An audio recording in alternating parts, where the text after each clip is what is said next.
नमः शिवाय। हर हर महादेव। श्री शिवाय नमस्तुभ्यम। माता देवहूति ने एक बात बड़ी सुंदर कही, एक कपिल देव जो ज्यादा भजन करता है, पूजन करता है, स्मरण करता है, उसी को दुख भगवान क्यों देता है? पड़ोसन कभी मंदिर नहीं जाती, अगरबत्ती नहीं लगाती, कभी किसी को 1 रुपया दान नहीं करती, वो तो खूब फले फूले।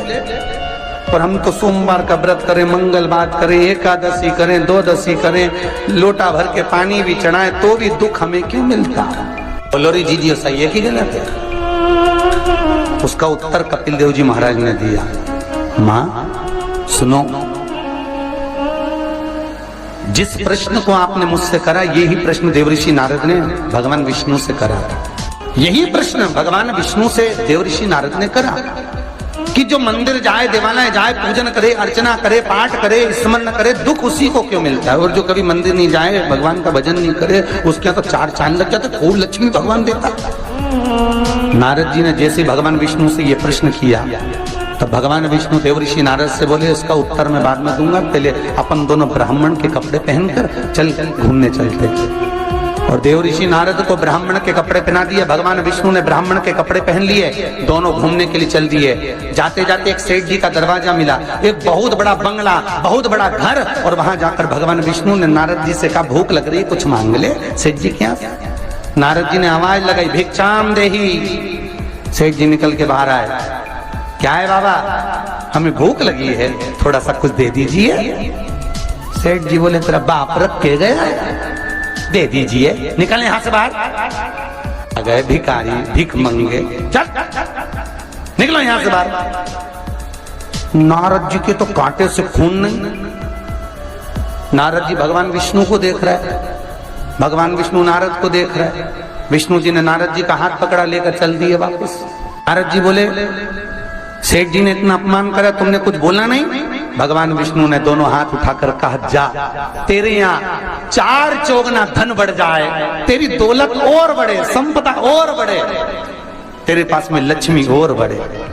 नारद जी चले, भगवान विष्णु का हाथ पकड़ के बोले, ये कहाँ की रीति है? उसने धक्के मारकर निकाला, गाली दे के निकाला, बाप तक पहुंच गया, और तुम उससे कह रहे हो कि तेरी लक्ष्मी बढ़ जाए। नारद जी, भगवान विष्णु बोले, मेरा मन, चल तू तो आगे चल। और भगवान विष्णु लेकर चले तो एक बूढ़ी बुजुर्ग माता बैठी थी एक कमरे में, एक घर के अंदर। उस बुजुर्ग को देखा भगवान विष्णु ने कहा, नारद अब इसके यहाँ चलते चलते। जाकर आवाज लगाई, माता जी भिक्षाम दे, हमें भूख लग रही है माता जी, कुछ दे दीजिए।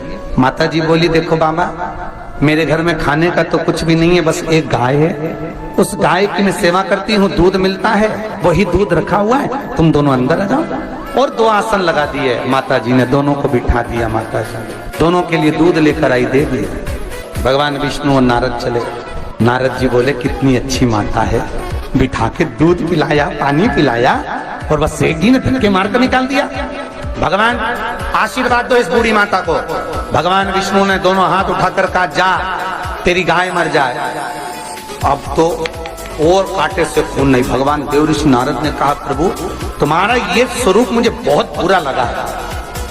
भगवान ने कहा, कौन सा स्वरूप? वो सेठ जी ने धक्के मारकर निकला था, कहते हैं और लक्ष्मी बढ़े, और वो बेचारी गाय का दूध पिलाई और तुम कहते उसकी गाय मर जाए। हाँ। भगवान बोले, मेरा मन, तो तुमने ऐसा क्यों करा? भगवान बोले, नारद तू मेरी लीला नहीं समझता ना।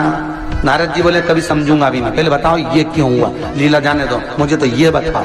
भगवान ने कहा, नारद बात इतनी सी है, वो बूढ़ी माता मेरा भजन करती है, दिन भर मेरा नाम लेती है, वो मरेगी, उसके घर में एक गाय है, उसमें उसका दिल बहुत लगा हुआ है, उसकी सेवा करती है, मरेगी, मरते समय विचार करेगी कि मेरे मरने के बाद मेरी गाय का क्या होगा।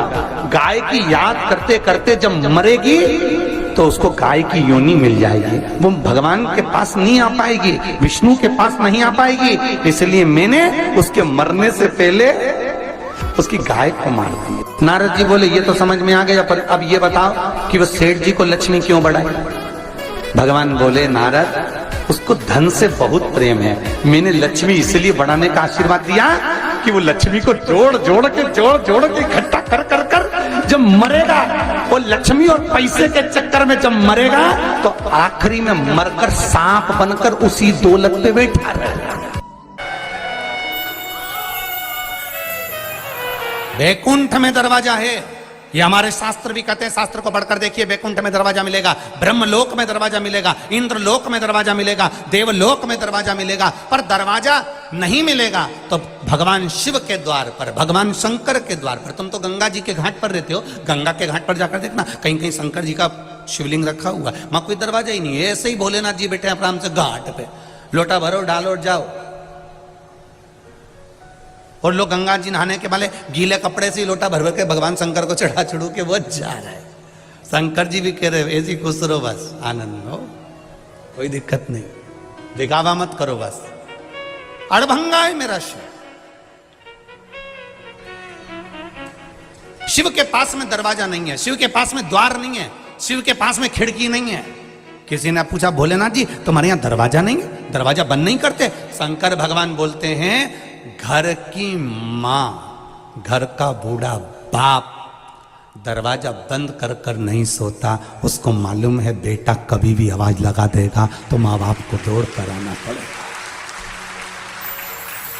कई कई घर में तो बूढ़े माँ बाप हॉल में सोते हैं, हॉल में, कमरे में भी नहीं सोते। मेरे बच्चों को जरूरत पड़ गई तो बहुएं बाद में उठती है, बच्चों की आवाज सुनकर, पर घर के बुजुर्ग पहले उठ जाते हैं, आवाज लगाते हैं, बहू छोरा रो रहा है, बेटा बच्चा रो रहा है, छोरा बच्चा रो रहा है। उसके कानों में, दादी के कानों में, दादा के कानों में, छोटे से बच्चे की भी आवाज, उसकी पायल की झनकार भी सुनाई दे जाती है कि मेरा पोता रो रहा है, मेरी पोती रो रही है, मेरा नाती रो रहा है, मेरा पंती रो रहा है। जरा विचार करिए, घर का बुजुर्ग है, जिनको राम भी भजते हैं, जिनको कृष्ण भी भजते हैं, जिनको इंद्र भी भजते हैं, 33 कोटि देवता जिसके स्मरण में लगा रहता है वो देवाधिदेव महादेव है, वो जगत का बाप है, जगत का पिता है।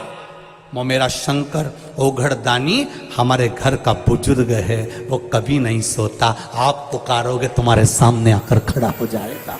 तुमने पुकारा और तुम्हारे सामने, वो निश्चितता तुम्हारे सम्मुख में आ जाता,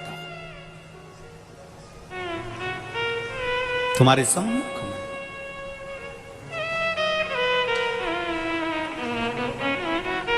शंभु शरने पड़ी, मांगू घड़ी रे घड़ी, दुख काटो दया करी निदर्शन, उसकी कृपा चाहिए। भोला जा रहा था, रात का समय था, रेलवे ट्रैक पार करना था। पार करते समय उसको नहीं मालूम कि सामने से ट्रेन आ रही है। अपनी मस्ती में भजन करता हुआ जा रहा, जनता चिल्ला रही ये मर जाएगा, सामने से ट्रेन आ रही है। ये कोई कथा पुरानी नहीं है, ये कथा इसी कली काल की है, काशी की है। जाते जाते ट्रैक पर भोला था, थोड़ा सा आगे बढ़ रहा था, सामने से ट्रेन आ रही थी। सारे गांव के लोग कह रहे थे अब तो ये अंधा मर जाएगा। इतनी देर में कोई सांप, एक सर्प उसके पांव से लिपट गया और दोनों पांव को गांठ बना ली। भोला गिर गया, ट्रेन निकल गई। गांव के लोग देखते रह गए। गजब शिव भक्त था, गजब शिव, गजब शंकर की आवाज। ट्रेन गई, सांप भी पांव से लिपटा हुआ, वो सर्प भी निकल कर चला गया, सर्प भी चले गए। किस रूप में मेरा महादेव आता है हमको नहीं मालूम पड़ता।